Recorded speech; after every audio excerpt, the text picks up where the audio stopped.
நம்ம ஆண்டவருடைய குவாலிட்டியை பாருங்க. யோவான் எழுதின சுவிசேஷம் 13ஆம் அதிகாரம் 3வது வசனம். யோவான் எழுதின சுவிசேஷம் 13ஆம் அதிகாரம் 3வது வசனத்துல வேதம் சொல்லுது, தம்முடைய கையில் பிதா எல்லாவற்றையும் ஒப்பு கொடுத்தார் என்பதையும். நல்ல கவனிங்க, இப்போ பிதா இயேசு கையில எல்லாத்தையும் ஒப்பு கொடுத்துட்டார். பிதா மொத்த அதிகாரத்தையும் இயேசு கையில கொடுத்துட்டார், ஒப்பு கொடுத்தார் என்பதையும், தான் தேவனிடத்திலிருந்து வந்ததையும் தேவனிடத்துக்கு போகிறதையும் இயேசு அறிந்து போஜனத்தை விட்டு எழுந்து, 4வது வசனம், போஜனத்தை விட்டு எழுந்து வஸ்திரத்தை கழற்றி வைத்து ஒரு சீலையை எடுத்து அறையிலே கட்டி கொண்டு, 5வது வசனம், பின்பு பாத்திரத்தில் தண்ணீர் வார்த்து சீஷருடைய கால்களை கழுவவும் தாம் கட்டி கொண்டிருந்த சீலையினால் திடைக்கவும் தொடங்கினார். இந்த அத்தாரிட்டி எதுக்கு? அதை தான் சொல்ல வரேன். இயேசு கிட்ட இப்ப மொத்த அத்தாரிட்டியும் கொடுத்துட்டார் பிதா. இயேசு கையில மொத்த அத்தாரிட்டி வந்துருச்சு பாருங்களேன். இப்போ அந்த அத்தாரிட்டி வந்த உடனே இயேசு என்ன பண்ணிருக்கணும்? முதல்ல நம்மள என்ன பண்ணுவோம்? இப்போ அத்தாரிட்டி கொடுத்தும் அந்த அத்தாரிட்டியை அறகுறையா யூஸ் பண்ற ஆட்கள் ஆடுற ஆட்டமே தாங்க மாட்டேங்குது. கொஞ்சம் இப்போ ஆண்டவர் அத்தாரிட்டி கொடுத்துருக்கிறாரு, அதை தெரிஞ்சுக்கிட்டு ஒரு ஊழியக்காரன் அல்லது ஒரு விசுவாசிக்கு கர்த்தர் அந்தந்த ஸ்டேட்டஸ்ல ஒரு அத்தாரிட்டி கொடுத்துருக்கிறார். அந்த அத்தாரிட்டியை கையில வச்சுக்கிட்டு நம்ம கிடைச்சிச்சுன்னா, ஒரு உதாரணம் சொல்றேன், ஒரு வரம் கிடைச்சிருச்சுன்னு வச்சுங்க, ஆனா வரம் கூட விடுங்க, ஒரு பாடுற கிஃப்ட் கிடைச்சிருச்சுன்னு வச்சுங்க, அந்த டேலண்ட், அது கிஃப்டோட டேலண்ட், ஒரு பாடுற டேலண்ட் கிடைச்சிட்டா என்ன பெருமை. அதை வச்சுக்கிட்டு நான் யார் தெரியுமா, என்ன மாதிரி மாற முடியுமா, என்கிட்ட நீ பேசுறவளை வச்சுக்காத. இன்னைக்கு நிறைய பேர் சொல்றாங்க. ஒரு சின்ன டேலண்ட். எனக்கு ரொம்ப ஆச்சரியங்க, இயேசு கிறிஸ்து கிட்ட மொத்தத்தையும் பிதா கொடுத்துட்டாரா, மொத்தம். இப்ப யோசிச்சு பாருங்க, அந்த குரூப்ல ஒருத்தன் உட்கார்ந்துருக்கான், அவரை காட்டி கொடுக்க போறார். இயேசு கிறிஸ்துவை காட்டி கொடுக்குறோம், அந்த குரூப்ல இருக்கிறான், அது இயேசுவுக்கும் தெரியும். இப்போ பிதா மொத்த அதிகாரத்தை இயேசு கிட்ட கொடுத்திருக்கிறார். வசனம் சொல்லுது பாருங்க, தம் கையில் பிதா எல்லாவற்றையும் ஒப்பு கொடுத்தார் என்பதையும். அப்ப இந்த அதிகாரம் வந்த உடனே இயேசு என்ன பண்ணிருக்கணும்? அப்படிங்கிறதுக்குள்ள யூதாச அப்படியே அக்கினியில பஸ்பம் ஆக்கியிருக்கணும். நம்மள அதான் செய்வோம், சீஷர்களாக அதான் செய்வாங்க. அவங்க சொல்றாங்க, இயேசுக்கு விரோதமா ஒரு கூட்டம் பேசின உடனே அக்கினி இறக்கி அவர்களை அழித்து போடுங்கிறான்.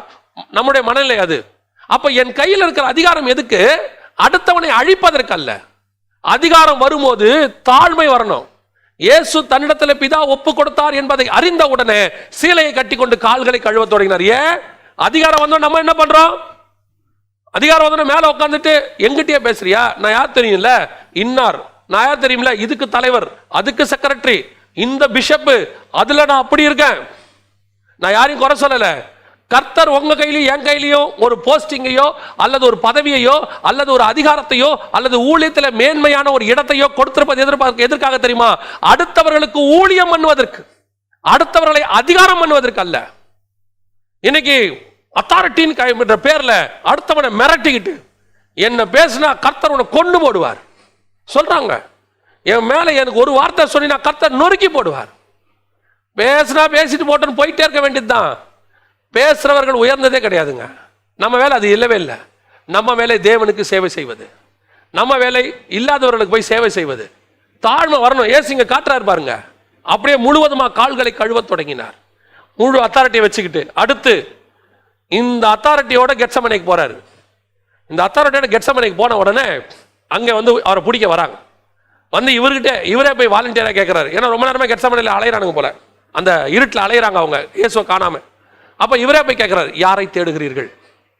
அப்போ ஒருத்தர் சொல்றாரு, நசரேயனாகிய இயேசுவை தேடுகிறேன். இயேசு நான் தான் என்றவுடன், அந்த இடத்துல நீங்க வாசிச்சு பாருங்க, நான் தான் என்றவுடன் அவன் பின்னிட்டு விழுந்தான் இருக்கும். இவர் நான் தாங்கிறதுக்கும் அவன் பின்னிட்டு விழுறதுக்கும் என்னங்க சம்பந்தம்? இவர் நான் தான் சொன்ன ஏன் அவர் பின்னிட்டு விழுந்தாரு? நல்ல கவனிங்க. நான் தான் அப்படிங்கறதோட அர்த்தம் என்னன்னா ஐ ஆம். அவர் கேட்கிறாரு, who is that Nazarene Jesus of Nazareth அப்படின உடனே அவர் I am அப்படிங்கறார். இந்த I am எது தெரியுங்களா? 3ஆம் அதிகாரத்துல யாத்திராகமத்துல மோசே கேட்கிறாரு, உம்முடைய நாமத்தை என்னவென்று சொல்வார்கள்? இருக்கிறவராகவே இருக்கிறேன்னு போய் சொல்லு. I am the who I am. அந்த பவர் 4000 வருஷமா இருக்கிற ஒரு தேவன், 400 வருஷமா இஸ்ரவேலுக்கு ஆபிரகாமுக்கும் ஈசாக்குக்கும் யாக்கோபுக்கும் இருக்கிறதான ஒரு தேவன் I am. அந்த அத்தாரிட்டி, அந்த பவர் இயேசுக்குள்ள இருந்து வெளிப்படுகிறது. அந்த பவர் வெளிப்பட்ட உடனே அவன் பின்னிட்டு விழுகிறான். அப்படின்னா என்ன அர்த்தம்? அந்த இயேசுக்குள்ள இருந்து இயற்கையாகவே அந்த அத்தாரிட்டி வெளியே வருது. இப்ப இயேசு பார்க்கிறாரு, இந்த அத்தாரிட்டியோட இருந்தா அவன் என்ன பிடிக்க முடியாது. நான் ஏன் அத்தாரிட்டியை முழுக்க யூஸ் பண்ணனா ரட்சிப்பின் நிறைவேறுதல் நடக்காது. அதனால வேற வழியே இல்லை, என்னை குறைச்சிக்கிட்ட தான் முடியும்ட்டு அவர் போய் சொல்றாரு, நான் தான் என்று தன்னை ஒப்பு கொடுத்தார். அதோட அர்த்தம் என்ன? இயேசுவை அவருக்கு இருக்கிற அதிகாரத்தில், அத்தாரிட்டியில யாரும் பிடிக்கவே முடியாது. அவரா ஒப்பு கொடுத்தாதான் உண்டு. இந்த சேம் அத்தாரிட்டியை கர்த்தர் நம்ம கையில் கொடுத்திருக்கிறார். ஏன்? பிதா எனக்கு கொடுத்தவைகளில் ஒன்றை நான் உங்களுக்கு மறைத்து வைக்கவில்லை. அந்த அதிகாரத்தை, ஆளுகையை கர்த்தர் இப்ப நம்ம கையில் கொடுத்திருக்கிறாரு. இப்ப நம்ம என்ன பண்றோம்? இந்த ஆளுகைய I am இருக்கு. I am who I am. You know who I am? நான் யார் தெரியுமா? ஆண்டவர் உன்னை ஆபீஸ்ல ஒரு போஸ்டிங்ல உங்களை உட்கார வச்சிருக்கிறாருன்னா, அந்த போஸ்டிங்ல உட்கார வச்சு அந்த போஸ்டிங்கோடைய அத்தாரிட்டியையும் அந்த போஸ்டிங்கோடைய மகத்துவத்தையும் அந்த போஸ்டிங் என்ன அதிகாரம் இருக்குன்னு காட்டுறதுக்காக இல்ல, அந்த போஸ்டிங்ல உட்கார்ந்து தேவ சாயலை வெளிப்படுத்துவதற்கு. அங்க உட்கார்ந்து நீ கிறிஸ்துவ காட்டணும் பாருங்க. அந்த இடத்துல இருந்து நீ தேவனை வெளிப்படுத்தணும். இன்னைக்கு உலகம் என்ன சொல்லி கொடுக்குது? உனக்கு ஒரு போஸ்டிங் இருக்குப்பா, அந்த போஸ்டிங்கை வெளியே காட்டு, அப்பதான் ஜனங்களுக்கு உன் மேல ஒரு மரியாதை வரும். இல்லைங்க, இல்ல. அந்த போஸ்டிங் எதுக்கு கொடுத்துருக்காரு தெரியுமா? அந்த போஸ்டிங்ல உட்கார்ந்து அவ்வளோ பெரிய போஸ்டிங்ல இருக்க மனுஷன் எவ்வளோ தாழ்மையா இருக்கிறாரு. இதுதான் உலகம் பார்க்கணும். சர்வ வல்லமையுள்ள தேவன். அதான் வசனம் சொல்லுது, பிலிப்பியர்கள் நிருபம் 2ஆம் அதிகாரம் 6 முதல் 11 வசனத்தை நீங்க வாசித்து பாருங்களேன். இந்த சம்பவத்தை அங்க பவுல் எழுதுவாரு, இதே சம்பவத்தை அங்க எழுதுவாரு. அவர் பிதா அவர் தேவனுக்கு சமமாய் இருப்பதையும் தேவனுடைய சற்சொருவமாய் இருந்தும் தான் தேவனுக்கு சமமாய் இருப்பதையும் கொள்ளையாடின பொருளாய் எண்ணாதபடிக்கு முடிவு பரியந்தம், அடிமையின் ரூபம் எடுத்து முடிவு பரியந்தம், சிலுவையின், அதாவது சிலுவையின் முடிவு பரியந்தம் தன்னை தாழ்த்தினார். காடுக்கு ஈக்குவல் ஆயிட்டாராமா இயேசு. தேவனுடைய தற்சொருவமாய் இருந்தும் தான் தேவனுக்கு சமமாய் இருப்பதை கொள்ளையாடின பொருளாய் எண்ணாதபடிக்கு. இயேசு கிறிஸ்துவோட வார்த்தையை கவனிச்சு பாருங்க. பிதா எல்லாத்தையும் ஒப்பு கொடுத்து எனக்கு ஈக்குவல் பா நீன்னு சொல்லிட்டாராம். எனக்கு நீ ஈக்குவல் பா. அந்த சொன்ன உடனே இயேசு அதை கொள்ளையாடின பொருளா எண்ணாதபடி, கிடைச்சிருச்சு போஸ்டிங். கிடைக்காத போஸ்டிங்க்கு அதை பெறுவேன் என்று சொன்னதுதான் பிசாசு. அந்த வானத்துக்கு ஏறுவேன், ஆராதனை கூட்டத்துக்கு தலைவனாவேன், அவருக்கு சமமாவேங்கிறது பிசாசு. அந்த போஸ்டிங்கை கையில கொடுத்த போதும் இயேசு கொள்ளையாடின பொருளா எண்ணாமல் சிறை சீலை கட்டிக்கிட்டு, அடிமையின் ரூபம் எடுத்து சீலை இடுப்புல கட்டுறது, இடுப்புல கட்டிக்கிட்டு, நம்ம ஊரெல்லாம் பார்த்தீங்கன்னா இன்னும் துண்டை இடுப்புல கட்டுவாங்க, இடுப்பில் கட்டி கொண்டு அடிமையின் ரூபம் எடுத்து தன்னை தாழ்த்தினார். என்னது? கால்களை கழுவ தொடங்கினார். இதுக்கு தான் ஆளுகையை கர்த்தர் கையில கொடுத்திருக்கிறார். எதுக்கு ஆளுகை? நம்மை தாழ்த்துவதற்கு ஆளுகை. ஆளுகை வரும்போது பிசாசு கிட்ட தான் ஆளுகையை செலுத்தணும், சத்ரு கிட்ட தான் ஆளுகையை செலுத்தணும். மனுஷங்கிட்ட ஆளுகையை காட்டக்கூடாது. மனுஷங்கிட்ட போயிட்டு அவனே இடது கைக்கும் வலது கைக்கும் வித்தியாசம் தெரியாத மனுஷன், பாவம், தேவனை அறியாதவங்க, ஏதோ தேவனை அறியாததுனால அவங்க மூர்க்கத்தில் இருக்கிறாங்க. அவங்க கிட்ட போய் என்ன செய்யக்கூடாது? நம்ம ஆளுகையை காட்டி உன்னை நொறுக்கி போடுவேன், கொண்டு போடுவேன், அப்படி போடுவேன். இல்ல, விசுவாசி கிட்ட போய் நம்முடைய ஆளுகையை காட்டக்கூடாது. விசுவாசிகள் அவிசுவாசி கிட்ட போய் ஆளுகையை காட்டக்கூடாது. பிசாசு கிட்ட காட்டணும். பிசாசு கிட்ட காட்ட முடியல பாருங்க. இன்னைக்கு அவன் ஓடி போவானுக்கு, அவனை எதிர்த்து நில்லுங்கள், அவன் ஓடி போவான் இருக்கு. பாவத்துக்கு விலகி ஓடுங்கள் இருக்கு. நம்ம ஆப்போசிட்டா செஞ்சுக்கிட்டு இருக்கிறோம். பிசாசுக்கு பயந்துகிட்டு இருக்கிறோம், ஆனா பாவத்துக்கு எதிர்த்து நின்றுகிட்டு இருக்கிறோம். தெரியுமா உங்களுக்கு? இன்னைக்கு நம்ம செய்யறது என்ன தெரியுமா? ஆண்டவர் சொல்றாரு பிசாசுக்கு எதிர்த்து நில்லுங்கள், ஆனா பாவம் வரும்போது விலகி ஓடுங்கிறார். நாம என்ன செஞ்சுட்டு இருக்கோம் தெரியுமா? பிசாசுக்கு விலகி ஓடிக்கிட்டு இருக்கிறோம். அங்க போனா பிசாசு, இங்க போனா பிசாசு, காத்து கருப்பு எல்லாம் இருக்கு, சிவப்பு பச்சல் மஞ்சள் எல்லாத்துக்கும் பயப்படுவாங்க. ஆனா பாவத்தை வந்தா அந்த இடத்துல அந்த பாவம் எனக்கு ஒன்றும் செய்யாது. என்ன செய்யாது? எல்லாரும் உட்காந்து குடிப்பாங்க, நான் நடுவில் உட்காந்து கொக்கோ கோலா குடிச்சிட்டு இருப்பேன். அதில் ஒரு பெருமை, நிறைய பேருக்கு ஒரு பெருமை சொல்லுவாங்க. எல்லாரும் உட்காந்து ட்ரிங்க்ஸ் பண்ணிட்டு இருந்தாங்க, ஆனால் நான் மட்டும் கொக்கோ கோலா குடித்தேன். ஏன்? அந்த பாவம் என்னை ஒன்றும் செய்யாது. ஆண்டவர் சொல்றாரு விலகி ஓடு. ஏன்? நீங்க அப்படி உட்கார்ந்துருக்கும் போது தூரத்துல இருந்து பார்க்குறவங்களுக்கு என்ன தெரியும்? அங்கே ஒரு 10 துன்மார்க்கரும் ஒரு பரிசுத்தவானும் உட்காந்து கொக்கோ கோலா குடிச்சுக்கிட்டு இருக்காருன்னு தெரியும். அங்கே இருளில் இருக்கிற அந்த 10 துன்மார்க்க நடுவில் ஒரு வெளிச்சம் தோன்றுகிறதே. அப்படியா சொல்ல போறான்? 11 துன்மார்க்க உட்கார்ந்துருக்கான் தான் சொல்ல போறான். அதுக்கு தான் சொன்னாரு விலகி ஓடு. நம்ம என்ன பண்ணுவோம்? அதுக்கு எதிர்த்து நின்றுகிட்டு இருப்போம். ஒரு அசுத்தமான ஒரு படம் ஓடுதுன்னா அது என்னை ஒன்றும் செய்யாது, அந்த இச்சை என்னை ஒன்றும் செய்யாது, அங்க உட்கார்ந்துருக்கும். நம்ம நீங்க பார்த்துக்கிட்டு இருக்கும்போது அவன் என்ன நினைப்பான்? அவர் அதை ஜெயிச்சுக்கிட்டு இருக்காரு நினைப்பான். அந்த அசுத்தமான படத்தை அவர் உத்து பார்த்துக்கிட்டு இருக்கிறாரு, அவர் ஜெயித்து கொண்டிருக்கிறார், அவர் கண்களில் இருந்து அக்கினி புறப்பட்டு சுட்டெரித்து கொண்டிருக்கிறார் சொல்ல போறான். அது பாருங்க ஒன்னு உட்காந்து எப்படி பார்த்துக்கிட்டு இருக்கு, அதான் சொல்ல போறான். ஆண்டவர் சொல்றார் விலகி ஓடு பாவத்துக்கு. எதை எடுத்து நிக்கணும்? பிசாசை எடுத்து நிக்கணும். அதுக்கு தான் ஆளுகை. இன்னைக்கு நம்ம மாத்தி பண்ணிட்டு இருக்கிறோம். 2வது ஆளுகை எதுக்கு? நம்முடைய ஆளுகை அடுத்தவருடைய வாழ்விற்காக. இயேசு கிறிஸ்துவின் பிதா எல்லாத்தையும் இப்ப பாருங்களேன், முந்தின நாள் நைட்டு தாங்க பிதா எல்லாத்தையும் கொடுக்குறாரு. முந்தின நைட்டு எல்லாத்தையும் கொடுக்குறாரு. எல்லா ஆளுகையும் கையில கொடுத்த பிறகு இவர் சிலுவையில் போய் அடிக்கணும். இந்த ஆளுகை எதுக்கு கொடுக்குறாரு தெரியுமா? இப்ப இவர் ஆளுகை செய்யறதுக்காக கொடுக்கல, இந்த ஆளுகை கொடுக்கறதும் ஒரு டெஸ்ட். இப்ப ஆளுகை கையில கொடுத்தாச்சு, யூதாஸ் காட்டி கொடுக்க போறான். என்ன பண்ண போற யூதாஸ? பரலோகம் கேட்கும் இயேசுவை. யூதாஸை பார்த்த உடனே கோபமா, துன்மார்க்கனே உன்னை ஒழித்து கட்டுகிறேன் பார், இல்ல நீ செய்வதை துரிதமாய் செய். அடுத்து சிலுவையில் ஒருத்தன் அறையிறான், இதுல ஆசாரியன் வீட்டில் ஒருத்தன் அறையிறான், துப்புறான், ஒருத்தன் தாடியை பிடிச்சி இழுக்கிறான், எல்லாம் நடக்குது. 1 குறைஞ்ச 40 அடிக்கிறாங்க, எல்லாம் நடக்குது. இப்ப மொத்த பவரும் கையில இருக்கு, மொத்த பவரும் கையில இருக்கு. கையில வச்சுட்டு இப்ப பரலோகம் பார்க்கும், இந்த பவர் உங்க கையில இருக்கு, நீ கேட்டா ஒரு லேகியோனுக்கு அதிகமான இறங்குவாங்க, அத்தனை பேரும் நொறுக்கி போடுவாங்க. இப்ப நீங்க நினைச்சீங்கன்னா ஊனீங்கன்னா எல்லாம் பஸ்வமாயிரும். என்ன பண்ண போறீங்க? இல்ல, இந்த ஆளுகை எனக்கு கொடுக்கப்பட்டது அவர்களை அழிப்பதற்காக அல்ல, இது எனக்கு டெஸ்ட். இந்த பதவி, இந்த ஆளுகை எனக்கு கொடுக்கப்பட்ட டெஸ்ட். ஏன்? இந்த பவரோடு கூட நான் எவ்வளவு தாழ்மையா இருக்கிறனோ அது ரட்சிப்புக்கு வழிவகுக்கும், அநேகருக்கு அது வழிவகுக்கும். இதுதான் ஃபைனல் டெஸ்ட். இப்ப சிலுவையில மேல ஏறியாச்சு, கடைசி கொஸ்டினை கேட்டான் பாருங்க ஒருத்தன் வந்து, நீ தேவனுடைய குமாரனை ஆனால். ஏன்னா இயேசு எதுக்கு தெரியுமா வந்தார் இந்த பூமிக்கு? தான் தேவனுடைய குமாரன் நிரூபிக்க தான் வந்தார். ஆரம்பத்துல இருந்து அவர் ஒரு கேள்விதான் கேட்பாரு, நீங்கள் என்ன யார் என்று சொல்லுகிறீர்கள், நீங்கள் என்ன யார் என்று சொல்லுகிறீர்கள். அவர் தேவனுடைய குமாரன், அதை ப்ரூவ் பண்ண தான் வந்தாரு. இப்போ ஒருத்தன் கடைசி கொஸ்டின், தேவனுடைய குமாரனை இறங்கி வாரம். இப்ப அதுக்காவது அவர் ப்ரூவ் பண்ணணும். ஆமா, I am the son of God, பாக்குறியா? இறங்கி வந்து ப்ரூவ் பண்ணிட்டா? இல்ல இல்ல இல்ல. பதவி என்பது என்ன? உங்களுடைய பவரை ப்ரூவ் பண்றதுக்கு இல்ல. பதவி என்பது ஆண்டவர் கொடுத்த அதிகாரம். எதற்கு? உங்களுடைய அதிகாரத்தை நீங்கள் காட்டி அவங்களுக்கு முன்பாக மேஜிக் பண்ணி உங்களுடைய பவரை காட்டுறதுன்றது மேஜிக் காட்டுற மாதிரி காட்டக்கூடாது. நீங்க அந்த இடத்துல வந்துட்டு பிராக்டிஸ் பண்ணி காட்டக்கூடாது. நிறைய பேர் பிராக்டிஸ் பண்ணி காட்டுறாங்க. நிறைய பேர் சபைகள்ல வந்துட்டு தண்ணியை திராட்சை ரசமா மாத்திரம் பாருங்க. எதுக்கு மாத்துறீங்க? இயேசு மாத்தினது எதுக்கு தெரியுமா? அங்கே தண்ணீர் திராட்சரசமாய் குறைந்தது, அதற்கு பின்னால் ஒரு ஆவிக்குரிய சத்தியம் இருந்தது, அதனால கர்த்தர் மாத்தினாரு. இயேசு பிராக்டிஸ் பண்ணி காட்டல. பாருங்க, எல்லாம் வாங்க, எல்லாம் வாங்க, பாருங்க இப்ப தண்ணியை திராட்சரசமா மாத்துறேன், எனக்கு பவர் இருக்கு பாத்தீங்களா? எல்லாம் வாங்க, எல்லாம் வாங்க, நான் தண்ணி மேல நடக்கிறேன் பாருங்க. ஏன்னா நீ மேஜிக் பண்ற, தண்ணி மேல நடக்கிறான், தண்ணி மேல நடக்கிறேன் பாத்தீங்களா? எனக்கு அந்த இது இருக்கு, பவர் இருக்கு பாத்தீங்களா? மேஜிக் பண்றதுக்கு வரல. இன்னைக்கு சபைகள்ல மிராக்கிள்ஸ் மேஜிக் பண்ணப்படுகிறது. எதற்காக? எனக்கு அந்த பவர் இருக்கு, எனக்கு அந்த வரம் இருக்கிறது, அதனால அதை காட்டுவதற்கான ஒரு வழிவகையாகத்தான் அதை பயன்படுத்தி கொண்டிருக்கிறார்கள். கர்த்தர் உங்களுக்கு எனக்கு கொடுத்திருக்கிற அதிகாரம் என்பது பிராக்டிஸ் பண்ணுவதற்கு இல்ல, அடுத்தவருடைய வாழ்க்கைக்காக. அந்த அதிகாரத்தை வச்சு அடுத்தவங்களை வாழ வைக்கணும். அதுதான் கர்த்தருடைய பிளான். அதுக்கு தான் ஆண்டவர் அதை கொடுத்திருக்கிறார். இன்னைக்கு நம்ம என்ன செஞ்சுக்கிட்டு இருக்கிறோம்? பிராக்டிஸ் பண்ணிக்கிட்டு இருக்கிறோம். அதை வச்சுக்கிட்டு பிராக்டிஸ் பண்ண விரும்புறாங்க. ப்ராஃபஸி கர்த்தர் எது கொடுத்தாரு? அடுத்தவர் வாழ்க்கைக்காக, பக்தி விருத்திக்கு ஏதுவாக தான் தீர்க்க தரிசனம். பிராக்டிஸ் பண்றதுக்கு இல்ல. இன்னைக்கு ப்ராஃபஸினாலே பிராக்டிஸ். அதுல வேற ஒரு சிலர்லாம் சொல்றாங்க, செமினார் கூட்டு போகும்போது நல்லா சொல்லுங்க, வாய் திறந்து ப்ராஃபஸி சொல்லிக்கிட்டே இருங்க.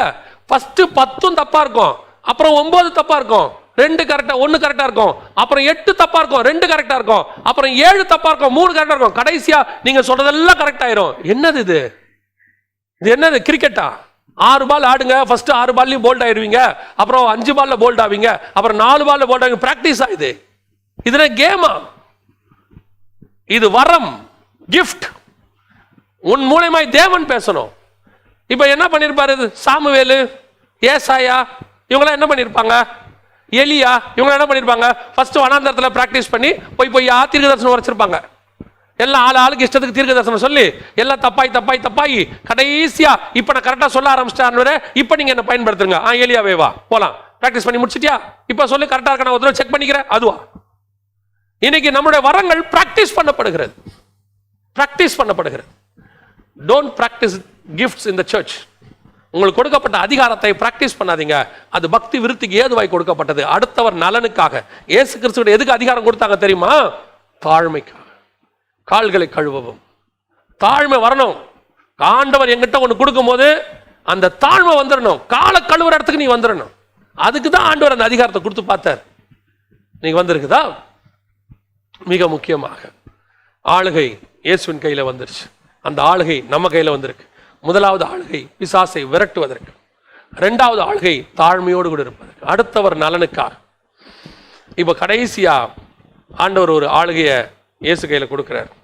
இது என்ன ஆளுகை? வாசிங்க, கவனிங்க.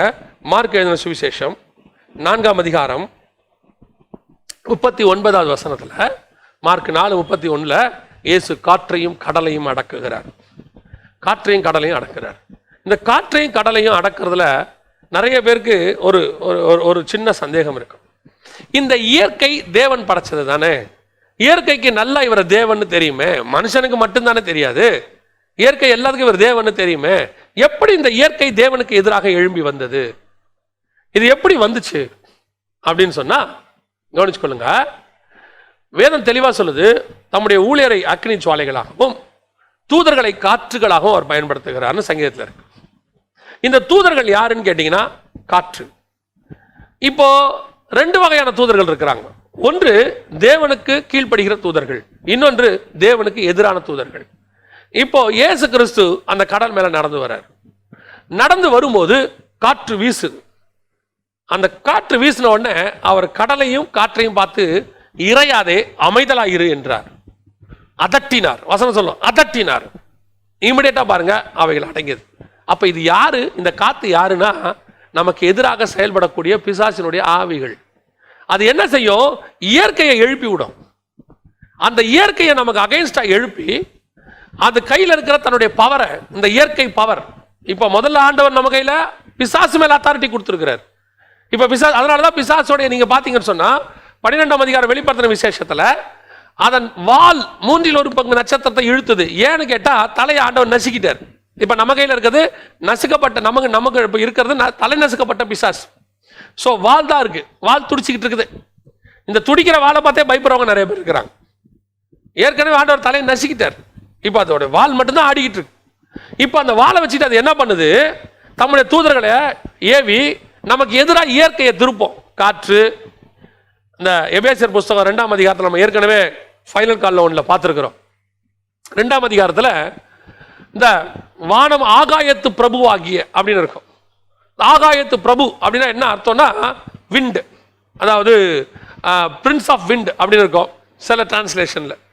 இந்த காத்துக்கு ஒரு தூதன் இருக்கிறான், அவன் நமக்கு அகைன்ஸ்டா போராடுவானா. இப்போ அந்த காத்துடைய காலம் இது. இந்த காத்து தான் நமக்கு அகைன்ஸ்டா போராடுது. இந்த வைஃபை இது எல்லாமே இது நமக்கு அகைன்ஸ்டா இருக்கு. இது எல்லாமே கர்த்தர் நம்ம கையில் இதுக்கு மேல அதிகாரத்தை கொடுத்தாருங்கிறதுக்கு ஒரு ப்ரூஃப் இருக்கு. அதுக்கு தான் இப்ப நான் சொல்ல வரேன். இந்த கடைசி காலத்துல நம்ம எல்லாருக்கும் ஒரு காரியம் இருக்கு. நமக்கு அகைன்ஸ்டா வேர்ல்டு கவர்மெண்ட் எதை வச்சு? RFID வச்சு, இந்த வைஃபை வச்சு, இந்த இன்டர்நெட்டை வச்சு எல்லாம் நம்மளை சர்வைல் பண்றாங்க. அப்படியே ஃபுல்லா சர்வைலன்ஸ், ஃபுல்லா நம்மளை கவர் பண்ணி பார்க்குறாங்க. ஆனா ஒன்று மட்டும் தெரிஞ்சுக்கோங்க, இன்னைக்கும் அப்படி எதிராக எழும்புகிறதான இயற்கையை தன் கண்ட்ரோல்ல கர்த்தர் வச்சிருக்கிறாருங்கிறது தான் இந்த 40 நாளா நம்ம பார்த்துக்கிட்டு இருக்கிறோம். 28 நாளா இயற்கை முழுக்க கர்த்தருடைய கண்ட்ரோல்ல இருக்கு. பாருங்களேன், எல்லாம் கர்த்தர். இது சாத்தியமான்னு மட்டும் யோசிங்க. இது சாத்தியமானு முழு உலகத்தையும் இப்ப நம்ம ஆக்சுவலா எப்படி இருக்கும்னு கேட்டீங்கன்னா, ஒரு 150 வருஷத்துக்கு முன்னாடி 100 வருஷத்துக்கு முன்னாடி இருக்கிறதுல 50% இடத்துல நம்ம இருக்கிறோம். ஃப்ளைட் இல்லை, ஜனங்க ஒரு இடத்துல இன்னொரு இடத்துக்கு ரொம்ப தூரம் போக முடியாது, எல்லாம் அவங்கவுங்க டிஸ்ட்ரிக்ட்டுக்குள்ளே இருக்கிறாங்க. ஃப்ளைட்டு கிடையாது, குறிப்பிட்ட நேரத்துக்கு தான் வெளியே வர முடியும். இதெல்லாம் ஒரு 100 வருஷத்துக்கு முன்னாடி உள்ளது. என்ன இப்போ நமக்கு இந்த டிவி, கரண்ட்டு இதுதான் இருக்கக்கூடிய, மற்றபடி இந்த வைஃபை இதுதான் இருக்கு. மற்றபடி மொத்த கண்ட்ரோலும் கர்த்தர் கையில் தான் இருக்கு. அவர் நினைச்சா இன்னைக்கும் பூமியை அமைதலாக மாற்றிடுவார். இறையாதே அமைதலாக என்ன பூமி அமைதலாக இருக்கும். இப்போ பாருங்க, வானம் அமைதியாக இருக்கு.